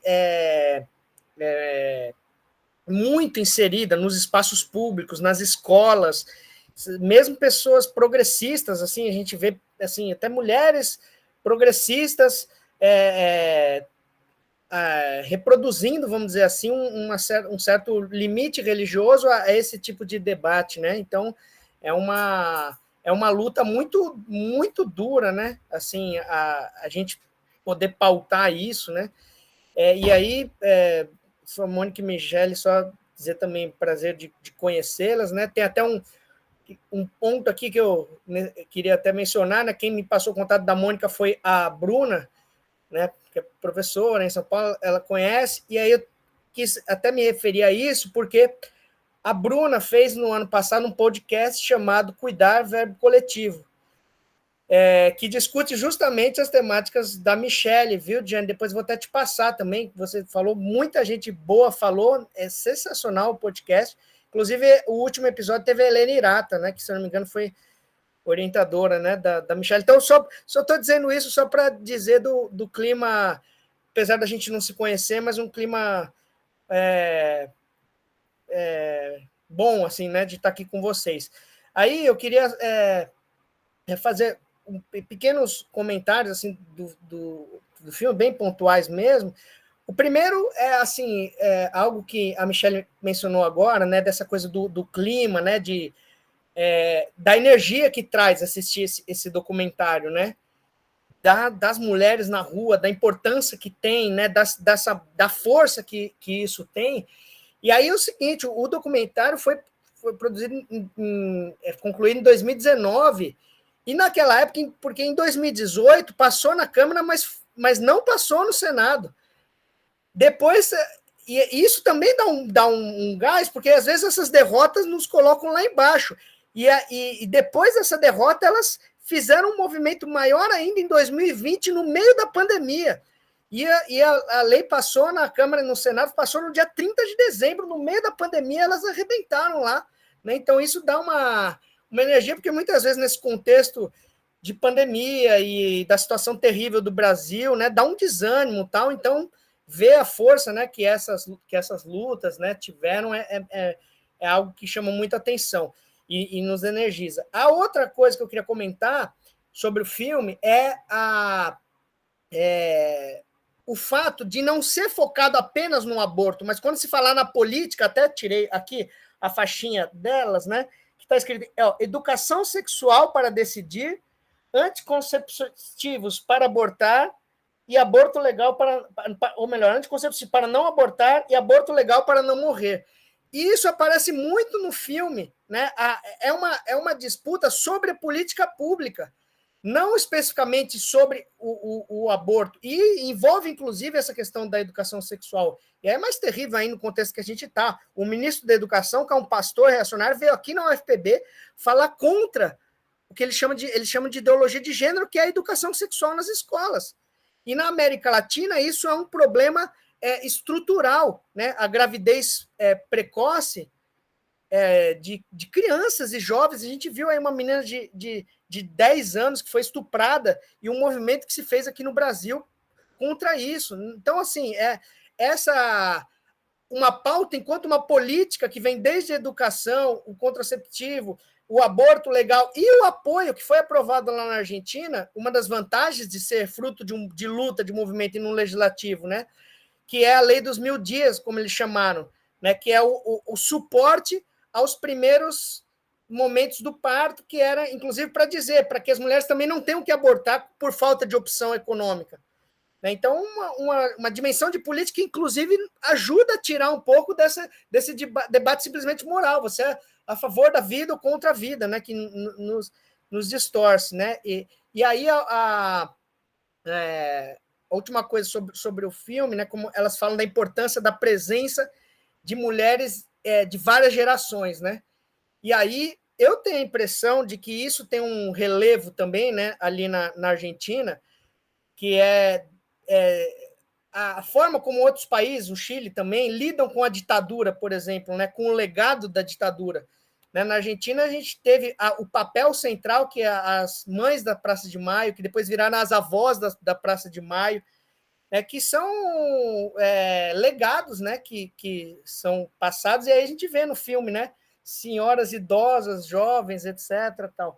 Bom, mas eu só queria fazer esses comentários dos filmes para vocês comentarem livremente, e aí, especificamente para Michele, eu queria perguntar, Michele, já você mencionou essa questão da França, né? É uma lei antiga, tem um caráter muito claro de diferença, que é essa questão tranquila da laicidade do Estado aí na França, histórica, né? Desde a Revolução Francesa, isso é um tema central, tal. Aqui isso é uma dificuldade tremenda. O presidente da República está prometendo juízes terrivelmente evangélicos. Assim, o Brasil tem assumido, no plano internacional, uma primazia, já que o Trump caiu, nessa aliança ultraconservadora que tem na disputa contra a luta das mulheres, tá? Um dos seus papéis centrais. Né? Então, tem como você disse, né, uma diferença muito, muito grande. Mas aí eu te pergunto, né, duas coisas. Se você vê que o movimento de mulheres feministas tem uma dimensão de solidariedade com esses outros países onde não tem essas conquistas, ou se isso não é pauta. E aí, já aproveitando um pouco da sua especialidade, né, como que é a organização de mulheres, né, responsáveis, acho que pelo que eu vi, né, você estuda os trabalhos dedicados ao cuidado, principalmente de imigrantes, né? E aí, nesse âmbito, né, de mobilização, se tem campos de organização dessas pessoas, assim, se tem movimentos, se os movimentos feministas têm solidariedade interna com relação às imigrantes, por exemplo, tal. Então, peço desculpas aí, viu, Mônica, Diani e Michele, pela extensão aí, é só vontade de conversar mesmo. Obrigada, Daniel. Antes de passar a palavra para a Michele, eu vou só perguntar a Natália, abrir para a Natália fazer a pergunta dela, o comentário. Eu queria fazer um comentário a partir da fala da Diane. Primeiro, eu estou muito atenta a tudo que vocês estão falando, estou aprendendo muita coisa, eu quero pesquisar mais depois. E a Diane, por exemplo, deu o exemplo da laqueadura, né, de como tinha sido um processo, tipo, de forçar as mulheres. Eu fiquei pensando nisso também, de como aqui no Brasil, e eu fiquei curiosa para saber se na Argentina também é assim, e se em outros países que o aborto é legalizado também é assim, que quando uma mulher possui uma relação de matrimônio, ela precisa pedir autorização para o homem para fazer essa laqueadura.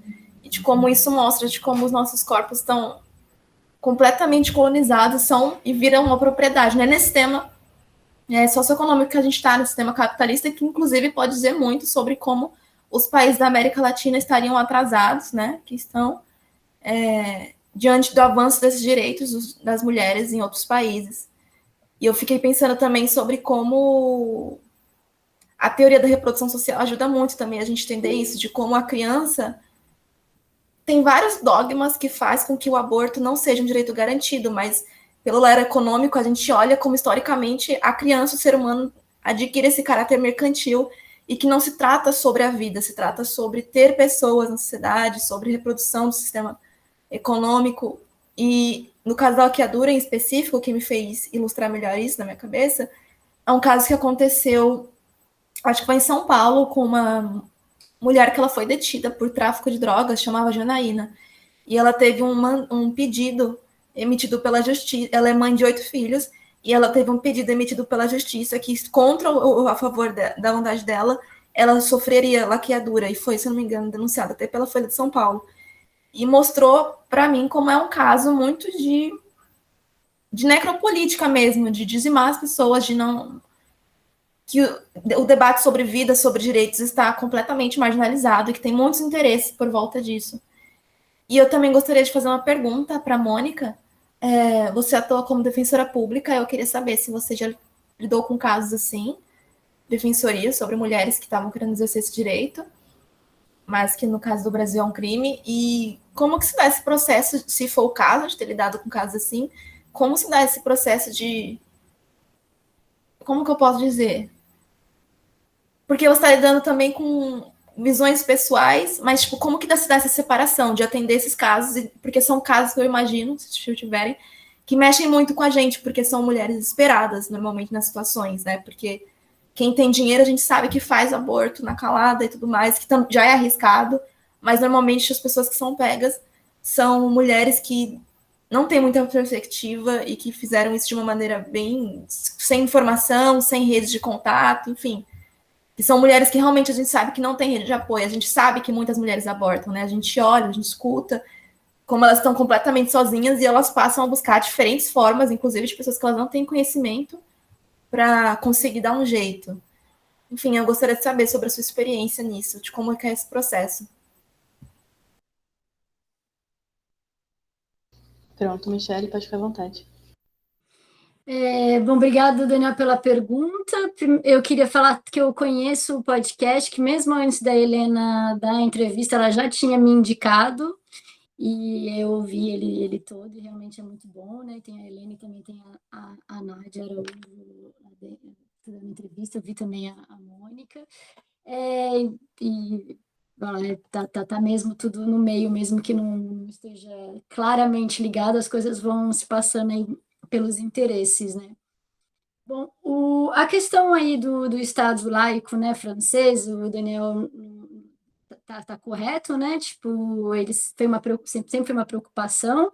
Claro que ainda hoje há discussão sobre isso, né? Porque sempre, né, as coisas vão acontecendo aí, né, ninguém é completamente laico, né? Existem questões hoje em dia sobre, mas e o feriado que está ligado à Igreja Católica? Ah, mas se é laico, por que tem esse detalhe aqui ainda no muro? Enfim, então eu quero dizer assim, comparado ao Brasil, sim, mas aqui dentro ainda há muitas discussões nesse sentido, né? Tipo, imposição de cultura ou não, Estado laico, para usar o véu, não usar o véu, enfim, só para fazer esse parênteses, né? Aí, para falar do movimento da solidariedade, o que acontece é que aqui existem muitas imigrantes, né? Por exemplo, claro, agora já vai fazer quase 2 anos, né? Eu tive numa manifestação, né? E na verdade tinham muitas pessoas da América Latina, né? Os gritos foram feitos na maioria em espanhol, então, assim, é como se as próprias imigrantes elas se organizam para fazer esse tipo de manifestação, né? Claro que tem um apoio do movimento feminista francês, tal, mas eu não consigo assim visualizar ele em um bloco claro, como a gente estuda, né? quando vai estudar e entende eles dessa maneira. O que eu posso dizer é que as próprias feministas imigrantes que estão aqui, elas se organizam e elas vão para a rua e aí existem outras que vão em solidariedade até elas. Eu quero dizer que elas são independentes, né? Se for para hierarquizar, eu quero colocar em evidência que elas são organizadas o suficiente para fazerem as redes e elas mesmas construírem aí a manifestação e chamarem as francesas, na verdade, para irem na manifestação. Não é as francesas que estão fazendo a manifestação a favor de uma questão lá. Pelo menos assim, foi assim que chegou em mim a informação e foi por isso que eu fui até a rua e é assim que a coisa se constrói. E aí eu não entendi o último pedaço da sua pergunta a respeito da organização das mulheres, se era a respeito das mulheres do trabalho doméstico, se não tem nada a ver. Você pode esclarecer para mim? É isso? Então, porque o que acontece é que quem está muito organizada são as mulheres que trabalham como camareira nos hotéis. Elas são as mais organizadas nessa questão do cuidado aí, né, do trabalho doméstico, que não está acontecendo no doméstico, mas de cuidar das coisas. Quem está mais nesse movimento são as mulheres que são imigrantes, que na verdade são a maioria vindas, né, do continente africano, não é uma questão com o Brasil nem com a América Latina, na maioria, e elas se organizam, fazem manifestações, estão ganhando lugar na mídia, por causa dessa questão de trabalhar muito, né, arrumando muitos quartos e ganhando pouco, para passar por assédio de das redes, dos donos, dos gerentes, né, da rede do Ibis, hotel. E aí, mais uma vez, sim, né, as feministas vão lá, dão apoio, por isso que a mídia está lá também, passa as coisas na lista, no e-mail, mas, assim, elas têm a força delas e são elas que estão aí começando o barulho por elas mesmas. Que existe um apoio, existe, mas elas que estão encabeçando tudo isso. São as representantes. Porque também, só para fazer um parênteses, desculpa, e também porque a questão do trabalho doméstico, ela sempre fica restrita nessa questão de organização, porque é feita de maneira individual, né? Cada um numa casa, separadamente. E no caso do hotel, não, né? Elas estão ali todas juntas no hotel, elas estão dentro da mesma estrutura onde elas podem dividir, então também isso é favorável para que elas se organizam de outra maneira e vão para a rua, e elas estão ganhando bastante espaço aqui, sim. Obrigada, Michelle. Acho que agora eu passo a palavra para a Mônica.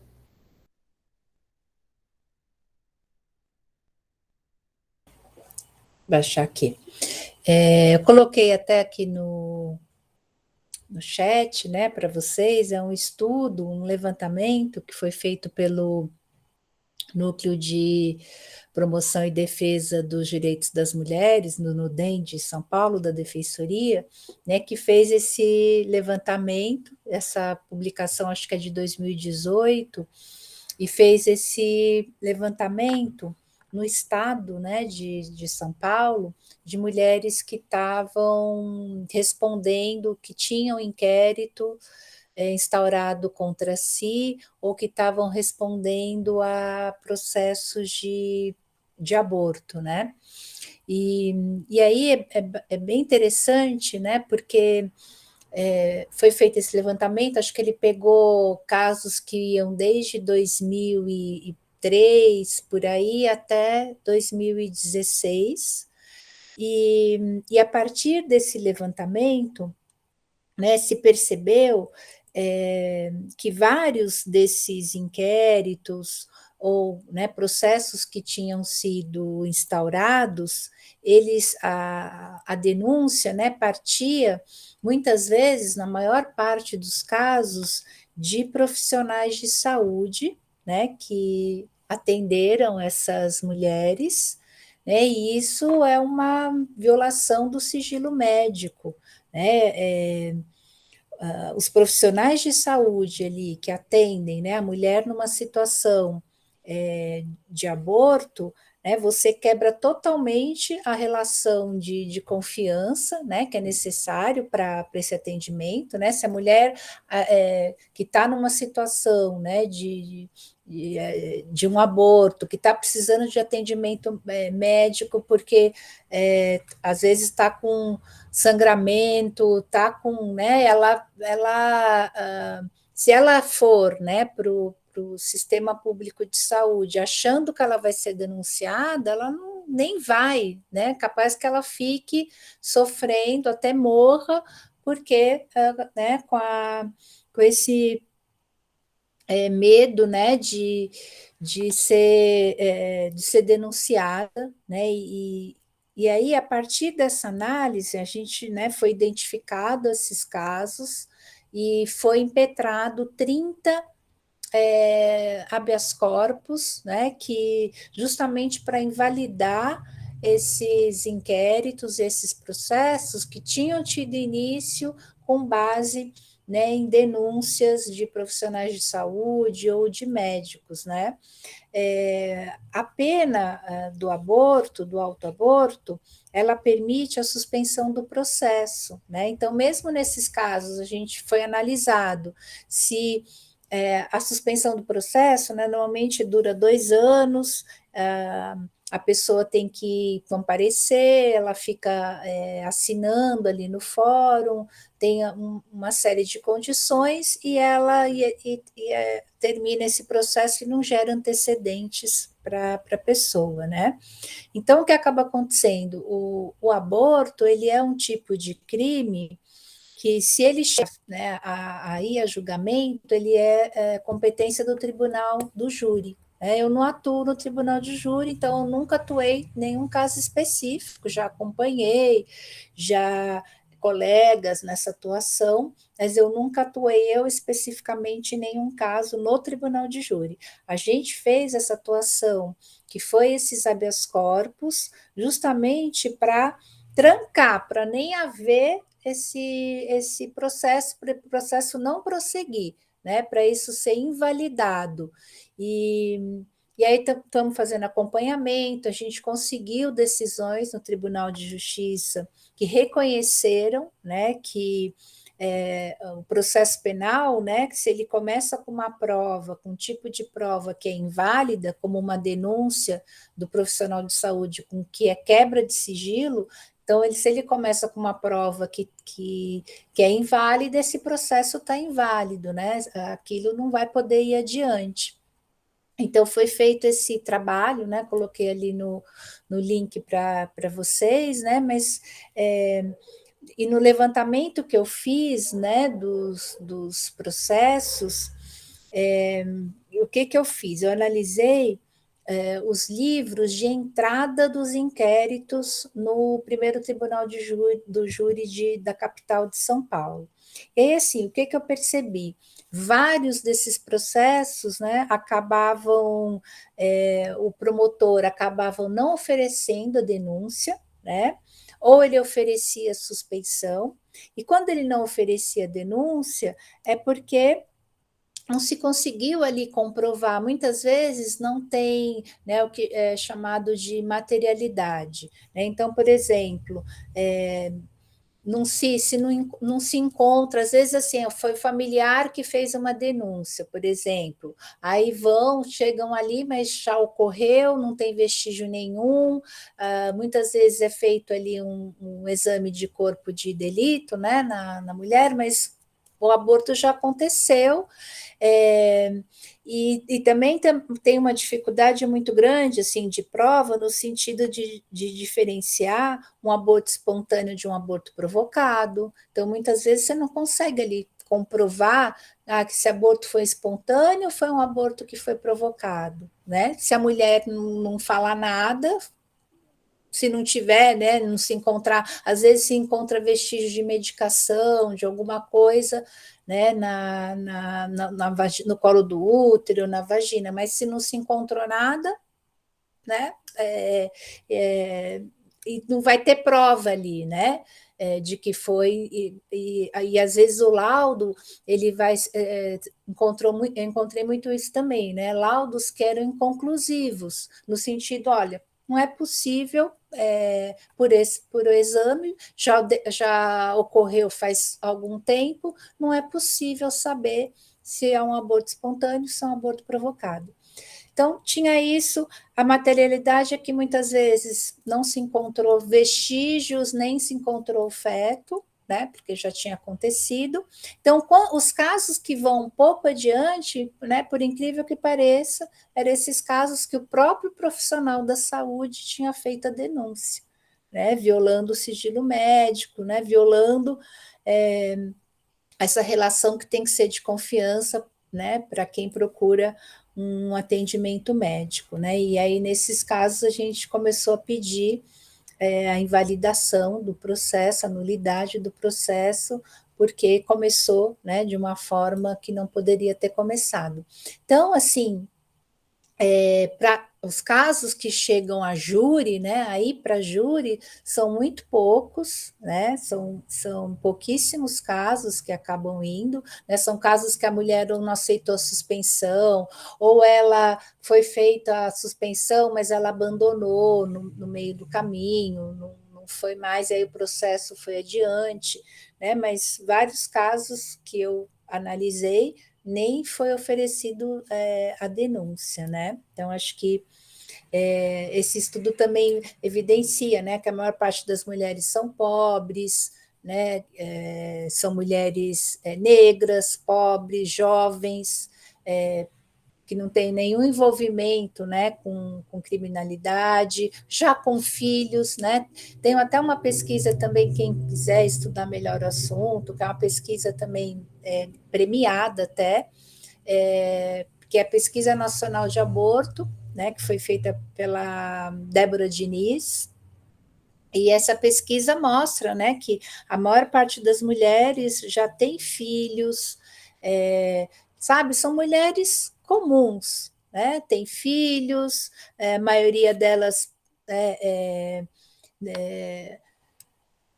tem baixa renda, né, tem baixa escolaridade e já tem filhos e muitas vezes tomam essa decisão porque não tem, né, ali condições, né? Então derruba um pouco ali alguns mitos, né, que se tem de que se descriminalizar o aborto, né, todo mundo vai abortar, né, vai virar uma coisa que, né, vai virar método contraceptivo, que é um absurdo, né, dizer isso, não é verdade.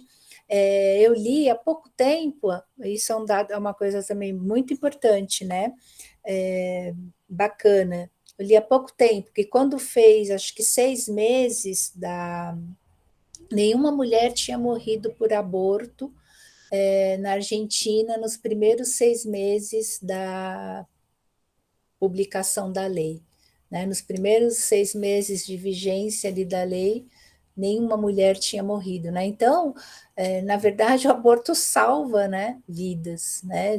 Salva as mulheres de se submeterem, né, a abortos clandestinos, inseguros, né? Salva mulheres de esterilizações, né? Porque ou muitas morrem, ou se não morrem, tem sequelas, né, na vida reprodutiva futura, né? Então, todas assim as evidências, né, quando você vai pegar pesquisa, se você buscar, né, fazer um debate racional, né, um debate com base em dados, né, você vai perceber que é uma questão, do ponto de vista racional, que em tudo, né, leva a uma não criminalização, né, a uma legalização.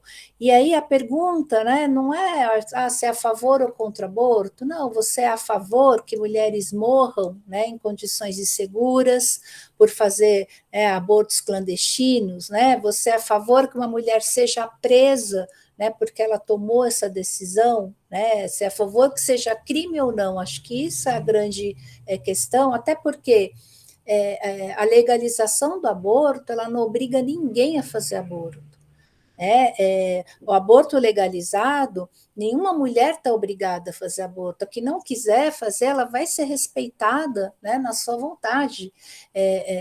A maternidade, né, o desejo de ser mãe, a maternidade tem que ser exercida voluntariamente, né? E a criminalização do aborto, né, ele torna a maternidade compulsória, né, uma maternidade indesejada compulsória. Eu acho que isso tudo se liga também, né, a todos os estereótipos voltados à maternidade, né, ao papel da mulher, de ser mãe, como a mulher pode se negar a ser mãe em qualquer circunstância. Não, ela sempre tem, né, se ela ficou grávida, sempre vai ser uma maternidade desejada, né? Como se não houvesse nenhuma outra possibilidade de realização pessoal, senão na maternidade. Como uma mulher pode não querer ser mãe, né? Como se fosse da nossa essência, né, ser mãe, né? E a que não quer ser mãe, então tem algum problema com essa pessoa, com essa mulher. Como ela não quer ser mãe, né? Como ela não... Então, acho que isso é algo... quando a gente estuda, né, também o aborto, a gente está, né, vendo esses estereótipos do que é ser mulher, do que é ser mãe, do quanto a maternidade, né, numa sociedade patriarcal, ela é determinante para o ser mulher, né? Então, uma mulher que não é mãe, ela é menos mulher, ou se ela rejeita de alguma forma, não quer ser mãe naquele momento, ela... sofre toda essa carga de não cumprir esse papel, né, que está pré-determinado para ela, né, enquanto mulher. Então, acho que isso é um ponto também importante quando a gente vai estudar a descriminalização, né, do aborto. Em relação ao México, né, eu acho que viu que o Daniel colocou aqui, né, eu não acompanhei de perto o México. Até deu um trabalho para achar decisão ali, mas eu consegui achar, até, se quiser, depois posso até te passar. Se mais gente quiser, eu também passo, eu consegui a decisão da Suprema Corte do México, aí estou para ler ainda, está na minha pilha de leituras, eu não li ainda, e eu também não acompanhei como é que foi, não sei dizer como é que foi, quem que propôs, o que estava...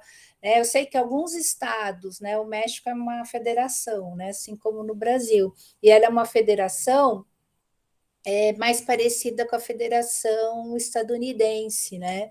Então, porque no Brasil não dá, né, no nosso modelo federativo, né, com uma concentração muito grande de poderes na União, né, a legislação penal no Brasil ela é federal, né, nacional, e nos Estados Unidos não, né, no México também não, a legislação penal ela é estadual, então cada estado pode decidir se o aborto é crime ou não. No Brasil isso não é possível, não pode acontecer. Então lá alguns estados já tinham, né, acenado com isso, já tinham descriminalizado, né, mas aí a Suprema Corte deu uma decisão que vale para o México inteiro, né? E por outro lado, né, é interessante observar isso também. Nos Estados Unidos tem tido um recrudescimento, né? E parece que lá a coisa está bem complicada. Cada vez se aprovam. Tem estados lá que criminalizam, outros não, né? Mas tem uma decisão que vale para o... Na verdade, tem estados que dificultam mais que outros, né? Mas tem uma decisão da Suprema Corte que ainda está valendo, mas a todo momento está ali que pode ser revista, né? E acho que teve uma alteração recente na composição da Suprema Corte e que há aí no cenário uma possibilidade de revisão da jurisprudência, né? Dessa decisão dos Estados Unidos que permite o aborto até uma determinada semana de gestação, né? Mas lá, como não se pode criminalizar totalmente, a estratégia é tornar muito difícil. né? Então, por exemplo, reduzindo o número de serviços, então tornando cada vez mais difícil, mais longe, cada vez com mais procedimentos, então a mulher tem que ir mais vezes do que ela teria que ir normalmente, tem que passar por um aconselhamento mais longo, então eles vão criando leis para restringir ao máximo e dificultar ao máximo, que é uma forma também de minar, né, a possibilidade de realização, né, do aborto. Muito obrigada, Mônica. Por conta do horário, a gente vai se encaminhando para o final. Se ninguém tiver alguma pergunta, algum comentário a fazer antes, queria pedir... A Michelle está com a mão levantada. Sim, eu queria pedir uma fala final das convidadas. A Michelle pode começar. Não, é que eu queria ir na direção do que a Mônica falou, que ela lembrou aí, né, que ela não falou desse jeito, né, como se o aborto fosse confundido com a laqueadura, né, tipo, ela não quer ser mãe, ela não quer ser mãe naquele momento, né, isso não impede que ela seja em outro momento, e tem uma outra coisa, né, que é uma descriminalização do aborto. A gente, inclusive, tem mais possibilidades que ela seja mãe, porque a gente sabe que muitas vezes o aborto clandestino faz com que elas não possam, né? Então, mais uma vez, a equação aí que é feita de maneira equivocada nesse sentido, né? Porque não é como se o aborto fosse impedir que a pessoa fosse ser mãe no futuro. Não, ela pode até garantir que ela vai poder ser, porque a coisa vai acontecer corretamente. Eu só queria acrescentar esse raciocínio aí, porque a Mônica apontou na direção do que ela estava falando. Pronto. Alguém gostaria de fazer uma fala final? Eu gostaria, assim, acho que Mônica trouxe um histórico muito bacana, né? Um universo bem bacana com relação a de que maneira existe essa movimentação jurídica, né? Em cima da criminalização da mulher. Foi interessante, foi bacana a Michelle fazer essa intervenção com relação a esses argumentos, né? Acho que é uma deslealdade argumentativa, né? Esse binarismo que bota sempre você é contra ou a favor do aborto, quando existem N outras questões que permeiam essa discussão, que são muito mais importantes para a gente estar abordando. Uma delas, por exemplo, é a relação aborto e mortalidade materna, né? Que é um Estado que se diz tão defensor da maternidade, mas não defende, não protege. Por exemplo, no Brasil existe uma lacuna muito grande de responsabilidade de políticas que combatam a mortalidade materna. E o aborto ainda é a quarta maior causa de mortalidade para as mulheres. Então, isso, e que está dentro do rol de mortalidade materna, né? Então, esse é mais uma falácia de um Estado que se diz preocupado com a maternidade, em promover a maternidade, em promover a vida, mas não se preocupa em preservar a vida das mulheres, mães grávidas que sofrem N problemas que levam à morte, e o Brasil não se responsabiliza com políticas que respondam a isso, né? E acho que um outro sujeito importante, que não sei se o projeto gostaria de abordar com algum filme, enfim, com a discussão, é essas pessoas com útero, né? O debate das pessoas com útero, que também se incorporam como sujeitos de direito nessa disputa. E acho que também a gente precisa ampliar isso como elemento de discussão e que nos fortaleça, né? Acho que é isso, e no mais, somente agradecer mesmo por mais esse espaço, por mais essa ferramenta da gente estar podendo de alguma forma contribuir com essa discussão e torná-la mais pública, né? Obrigadão, gente. Obrigada às professoras que compareceram, a todo mundo que está aí, valeu.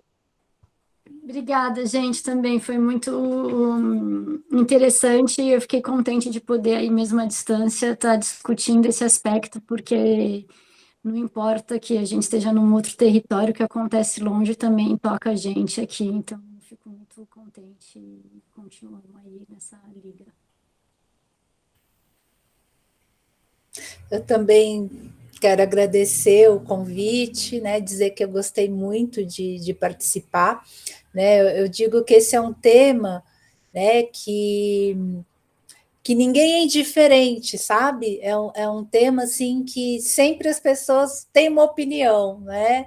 Não importa a área, não importa a formação, as pessoas é um tema assim que gera, e às vezes é um tema, né, que gera um ódio, né, posturas de ódio, discursos de ódio, né? A gente viu isso um pouco no documentário, né, de algumas pessoas, e muitas vezes a gente não consegue ter um debate, uma discussão, né, com argumentos racionais, né?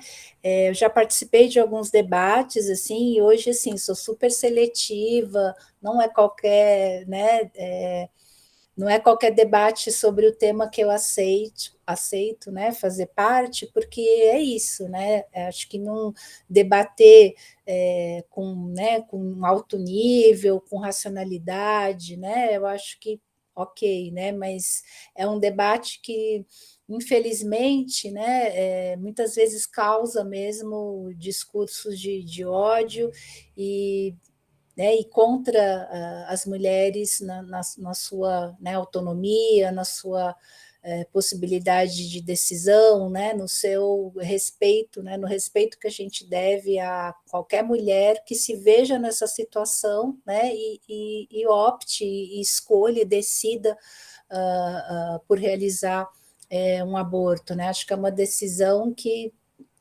acabe respeitar e garantir, né, enquanto Estado. Então, agradeço de ter participado, né, do debate, agradeço esse convite e me coloco à disposição para outros que houverem no futuro. Obrigada, gente. Agradeço em nome do Cineclube a participação de vocês. Com certeza é um debate assim que a gente não consegue esgotar em apenas 2 horas, mas com certeza para mim foi muito enriquecedor, assim, as falas de vocês, as diferenças, né, também das áreas. Se o professor não quiser fazer nenhuma fala, a gente vai passar o trailer da nossa próxima sessão, que a gente vai debater o filme Doutor Gama, que faz parte da programação das discussões da Semana de Consciência Negra.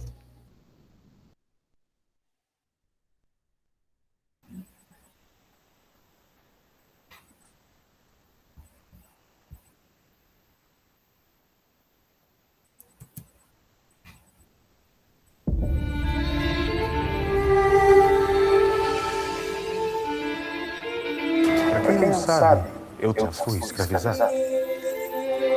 Tinha uma pessoa que se considerava meu dono. Eu sei que é ser tratado como uma coisa. Você tem tudo aqui, você tem casa, comida, trabalho, o que mais você quer? Eu tenho o direito de descobrir direito. Escravos não têm direito. Eu falo português, francês e latim. Se fosse tão difícil, os brancos não conseguiriam. Eu sou um advogado e um homem preto. Mais preto que muitos dos escravos, senhor. Dona Teresa, podemos falar sobre José, seu escravo? O que eu posso dizer é que ele é igualzinho a todos os pretos que eu conheci. Um dos pilares que sustentam um país é a lei. A lei não garante justiça, seu cão. Promete que vai fazer de tudo para salvar a vida desse homem. Nós não estamos aqui hoje, senhores, para julgar um homem que quebrou uma lei. Nós estamos aqui hoje para julgar as próprias leis. Eu ouvi falar num advogado libertando gente que nem eu. Eu não podia acreditar.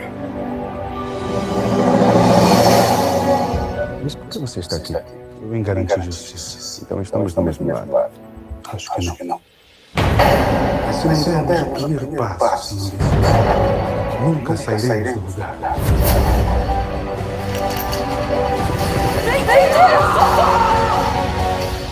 Precisamos fazer desse país um país justo para todos. Todos.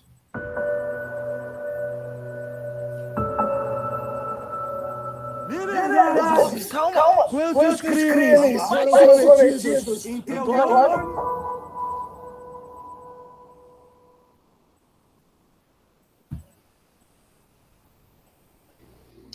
É isso, gente. Vocês também sintam-se convidadas para participar do debate que vai acontecer no dia 23. Muito obrigada.